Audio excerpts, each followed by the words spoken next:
Look at this little cliffside real quick. This is just a nice walk here. Check this out.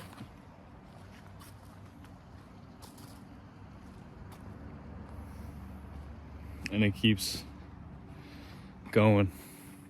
So you might be someone who's experienced what is called narcissistic abuse. And just to be clear, real narcissistic abuse is pretty much when your entire experience is invalidated with that person or with these people. For me, it was multiple families that I spent years around growing up. And it was my job to sort of be the scapegoat. God blessed me with that because he was going to lead me out of that.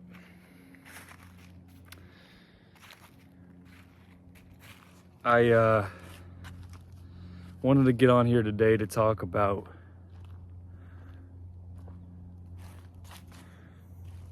how it is insidious. It is a very isolating and damaging thing. You know, narcissistic abuse is one where the people, they want to have you isolated. They want to smear, as it's called, smear campaign. They want to smear your name and basically make you out to be, to other people and to themselves, somebody that you're not. And if you're anything like me, you can't wrap your head around these things because it doesn't resonate with who you are. It doesn't resonate with how you operate, which is why you were in the scapegoat role in the first place, because you stood out. And they couldn't allow for their reality to have the rug pulled out from underneath them because you were the one who not only saw what was up, but was different.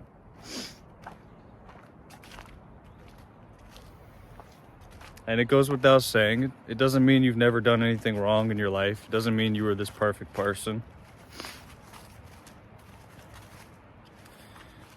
But it's really in your essence, in your spirit. And if you're watching this video, I think God in your life is leading you into a direction of freedom. Purpose. Don't get scared when I say purpose. It's no pressure. But purpose, freedom, as I said before, and presence with God.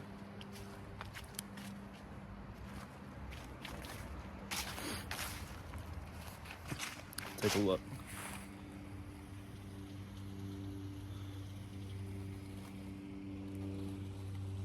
I'm up in the Appalachian Mountains.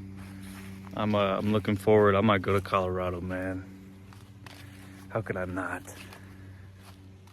Sell my van, fly over to Colorado, get a job out there. Well, they'll pay for your stay and everything. Man, that'd be an awesome journey. And it already has been. As painful and as, at times, isolating as it's been. But you gotta realize that you go through the isolation for a reason. You go through the isolation so that God can separate you from those people and start you on his path for you. By his path for you, I mean clear of the very people who were trying to twist your name. Again, these are smear campaigns, and if you're here, you've probably experienced something that people call flying monkeys. It's another hard one. A flying monkey is somebody, it could be your sibling, it could be an old friend, it could be an aunt or an uncle. It's somebody who the narcissistic person who's smearing your name. I don't even like the word narcissist, but the person who's smearing your name, they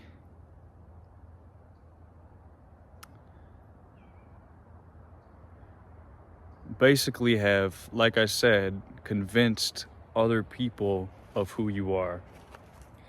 And so those flying monkeys are essentially supply for this false narrative, this false identity that this person wants to be able to have. And for me, it's been multiple people, unfortunately. But at the same time, that's been a multiplied blessing. I'm grateful to be able to speak on these things and to be able to have been removed from these environments and now be at a place where the healing is coming tenfold and the blessings are coming tenfold. All you really need to do, and you see people on YouTube talking about this, sometimes it scares me for them because I don't want them to be stuck, but I don't know what their personal life is, but it's in me to want to share with them. All you need to do is give these things to God. And I know that sounds so simple. And it's like, the reality is it does not feel that simple. Well, it's because you're still going to feel these things. That's part of the separation. That's part of the experience. You need to feel these things. You need to be able to, I hate to say it, but feel like things are so painful, things are so isolating that you're on fire. That you're looking every which way, and like I said, you're just mind fucked because you can't understand why somebody would be this devious, but you also don't want to give them your power, is how you may feel. That's how I felt. And so it's like you're trying to figure them out, you're trying to see what they're doing so that you can stand in the right position and not be impacted by these things. You can't micromanage that shit forever. There's a certain point where you realize that your peace is in God's hands. It's in your hands too. But it being in God's hands, you could actually give it up to Him. And again, that doesn't mean you're not going to feel anything, but slowly over time, you're going to start to have that peace. And you're going to realize that these people are absolutely no threat. Absolutely no threat. I promise you. It's just the process of you getting out of the victimized position that they put you in, growing through that, and then surpassing them. And who cares? It's not a competition. But that's what happens, is you surpass the very people who try to keep you at a place where they can manage you, control you, so that they could have whatever they needed to suck off you. And like I said, this has been multiple people for me, right? 1 second. So I know it's not easy.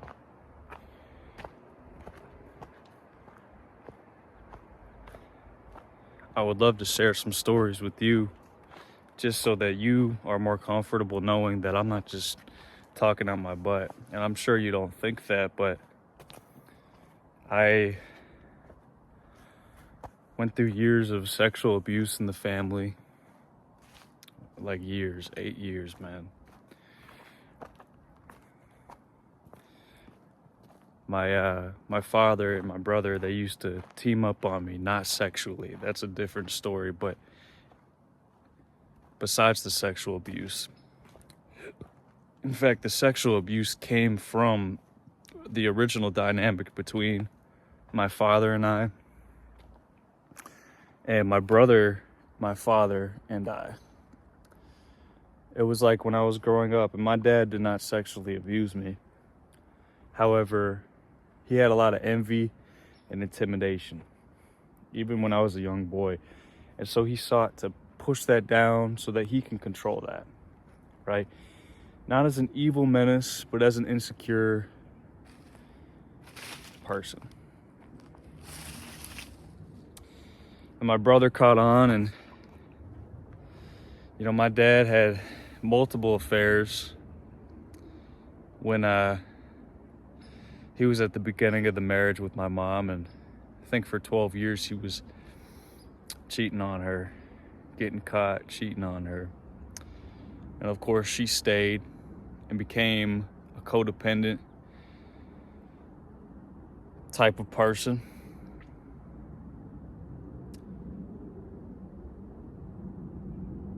There was an envy between my brother and I. My brother had certain envy towards me. And so that's what led into the sexual abuse for years. But it wasn't about the sex, it was about the power. And that's what this is about. You have a light inside of you that people in your family saw. It was a threat to their structure, and it sounds almost ridiculous. It sounds like there's no way, but it's nothing more than human. God made us, did he not? He made us to inherit this earth, did he not? So how is it impossible that we all have a potential light in us, at the very least a potential light? How is it impossible that you have a light inside of you, that when you're born into a family that is all about false narratives and lack of accountability and shifting blame, how is it impossible for you to be the one who really got targeted? It's not. And if you're watching this, you were, and you have hope.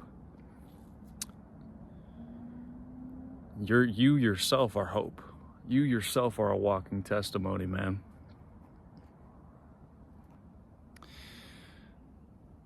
So it was people inside my family, but it was also my neighbors.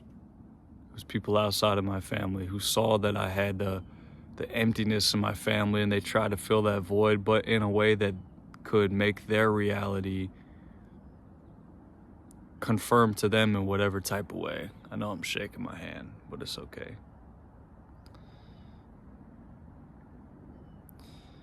I had someone later on come into my life. There's a lot that that you attract people into your life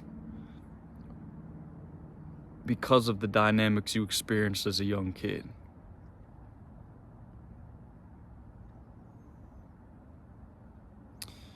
And those in themselves are opportunities and learning lessons for you to be able to unpack and see where you originally came from. It's a process. And you might be in your parents' home right now. You might be in whoever's home right now who's got you in this crazy bind. It wasn't just my family, like I said, for me. It was insecure grown men that I got close to for whatever reason, their wives. You wouldn't believe it if I told you. You would, but it's insane. And what's more insane is that God brought me through, but that's not what's insane, because that's purposeful. That's why I'm talking to you right now. Because you're somebody out here who can hear me, and I've told you a little bit about my story now. Hopefully that gives you some more trust, so that you can trust me and understand that when I say to you that this has been purposeful for you, it really has. And if you're watching me right now, then you're already probably putting it together in your mind. You're one of God's children, dude. None of that stuff would have been possible for you to survive, see the truth, and have the ability to come out and thrive and heal. It's not a joke. And it is beautiful that it's like an opportunity for you to be able to have a deeper relationship with God too. You know, I'm just gonna have to accept that people are gonna see me talking to myself. But I can't tell you, man, the last 3-4 months have been crazy. Well, they've been a time for God to have me in the wilderness. And it's funny because you look back after it's all done, as it starts to close, and you realize there's so much within you that has changed. And it's really been the fact that now you know that the one that is your provider is God. He wanted to take you out of those scenarios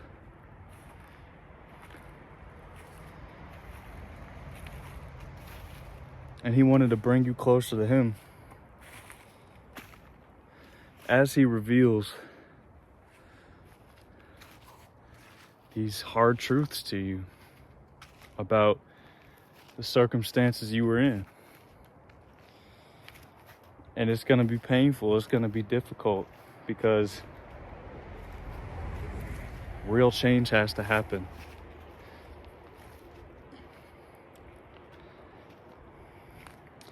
I mean, maybe if it was completely up to me, it'd be impossible to make that change happen. But that's what I'm saying. He brought you out of those scenarios. He handpicked you. And the wrong people are gonna think, who does this person think he is? Who does that girl think she is? Who does that dude? Who does that chick? But nah, it doesn't mean that you're better than anybody, because you know that you're not.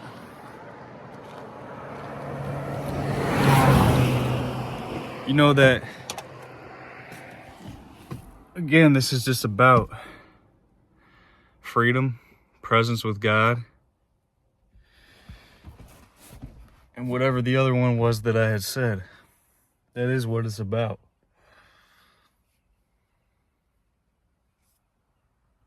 And